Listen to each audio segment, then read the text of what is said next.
Hey everybody, so I'm going to just make a little update, because I haven't. And the month of May has been really busy for me. My duck flock has grown significantly. I've taken in a whole bunch of ducks, which is fine. I had an ad up on Craigslist also saying that please, don't dump your ducks if you need to find a home for ducks that you acquired. Please, I've seen them in Wheeling Creek, domestic ducks that people drop off. I'd rather take them, and even if it's not something I'm going to keep, at least I'll have them here, and then if I have to find them a home, I will. So, that's happened already. Some kind of sort of functioning like a duck farm / rescue in a way. So the first group I took in was a big pekin female and 4 ruins, all girls, and then ruins are not the best egg producers as far as somebody who's trying to produce for eggs in particular. So I did let 2 of them go home to a woman that contacted me from my ad on Craigslist about not dumping ducks. And she said she had a duck that's been a single duck for a long time and was wondering if I had any spare females available. So I let 2 ruins go live with her duck. Then I took in a big pekin male and a small brown female duck. And from a family where they acquired ducks, kind of on a whim during the whole pandemic thing. And then the pekin drake, Gordy, that's him over there, got gigantic. And he was like, oh my gosh, maybe we're not ready for a big duck commitment. And he brought me 3 bags of feed, which was really, really awesome. And then just recently, last week, I took in actually a friend's granddaughter. Had 5 ducks, a pekin drake, that's him right there, that's Pete. And then these 2 magpies, there's one there and one there. And a cayuga female. And a mallard and a ruin. And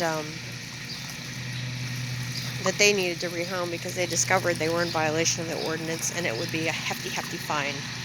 And she contacted me, and as it worked out, I happened to be heading into that area, so I brought home 5 more ducks. So this is the biggest flock of ducks I've ever had. So that's why there's 2 pools and that tub going on, and we're gonna probably get one of the bigger kiddie pools and outfit it with a drain system so that more can fit at once. We might still keep the little kiddie pools too, but they just need more access to water. And the pen, who knows, the pen might get bigger too. We might bring it out a little bit, to like here and double the width of it. This was a little pen for new duck arrivals, would hang out in there for a day and let everybody see them and stuff like that. Or also I was using it as a bumblefoot pen because the big pekin that I got with the ruins, she had 4 bumbles, 2 on each foot. It was a mess. And she's doing much better. And then I also discovered that Nora had a little bumble on her foot. It was very small. And then Gordy, the young pekin drake, he had one also. So they were, all 3 of them, staying in there for a little while. So I'm going to go in here so I can show you what else has been going on. Hi guys! There's a ruin, and Honey Bunny, the buff duck, and Max by the big tub here. Hi Maximilian! He's so handsome.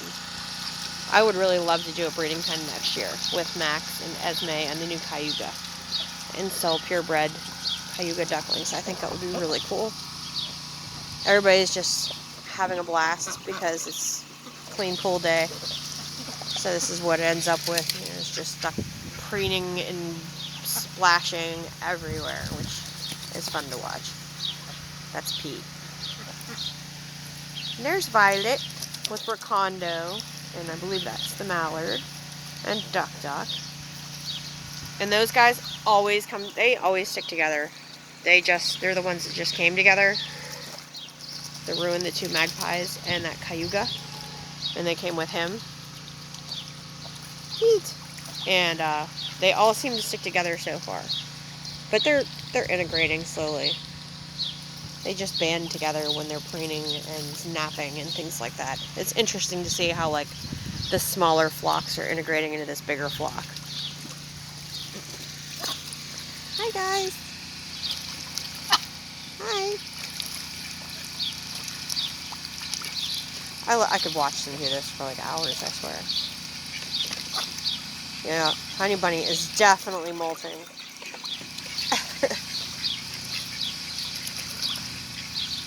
She's definitely molting. Hi, Honey Bunny.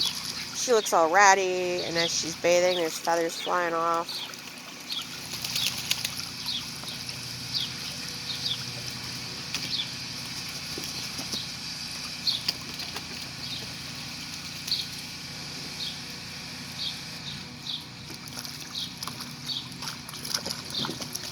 That's the hard way to get out, Honey Bunny. The brick's on this side. I'm going to go past it. You can get out. Maximilians. It's like now we have like way more feed bins around. That's the chicken water. It's kind of gross. I have it up there so the ducks aren't in it. Hi, guys. My poor chickens all look beaten because Duck is a chicken bully. These help so much. It keeps the rainwater out. You might not think it would, but it's still, the majority of the food stays dry. A lot drier than if it was just out in the open. And I got those for free from somewhere, so I just started putting more bowls out because with this many ducks, the competition for food gets fierce. So just to keep simplifying things. Hello, Gordy. Gordy doesn't like me yet, but that's okay. So, something else that has changed in the last week. Oh, look, the neighbor's chickens are here visiting. His flock is gorgeous. Hi, guys. You don't live here. You guys don't live here. Oh. And there's Miss Busy, because she got out on me, and she's just a naughty girl.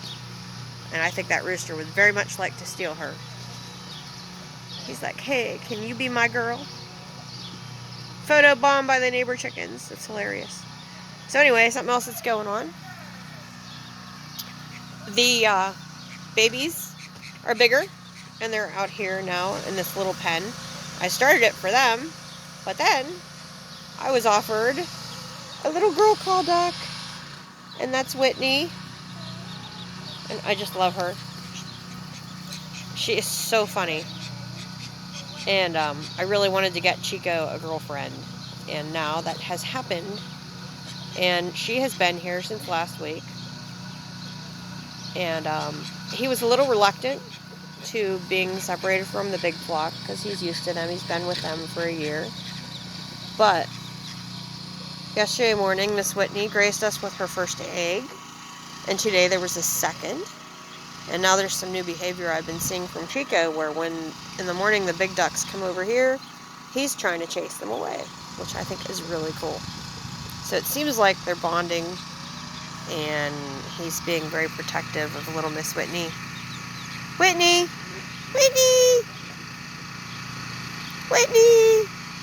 And he seems to be just fine with the Seabrights. They just kind of leave each other alone. Let's see if I can get a good look at her. Hi, Whitney. Hi. Whitney. Isn't she adorable? She is a 3-year-old snowy call. She's not show quality or anything, but that's fine. I plan on selling little pet quality call ducks when the time arrives, or maybe I'll keep some. I don't know what will happen yet. Hi, guys. Isn't she cute? Hi, Whitney. Whitney. So, and these guys, look at them. They're pretty awesome. They can fit through this fence, the little Seabrights. And they understand the shed's home. And at night, they are in there on their own. They come back through the fence and they roost on the rooster uses. Oh, did have a couple losses. I lost one khaki Campbell and 2 hens. And it was ironic because my neighbor from over there across the way came and told me that there have been sightings of coyotes and a red fox. And these bushes over here are extremely thick. And when I have a naughty bird that runs under there, I try to get them out. I use a stick to try and like smack on the branches and chase them out. But sometimes I just cannot get them out. And it is thick in there. So you would think they'd be okay. But, you know, a canine obviously can get in there a lot easier than I can. And so I lost a couple, which is a big bummer. So now we're down to 3 hens, the 2 reds and Miss Busy. I lost the Dominique and 1 red, which is disappointing. Wasn't sure what to do. I can't really sell eggs right now because of not having enough hens to produce eggs for sale.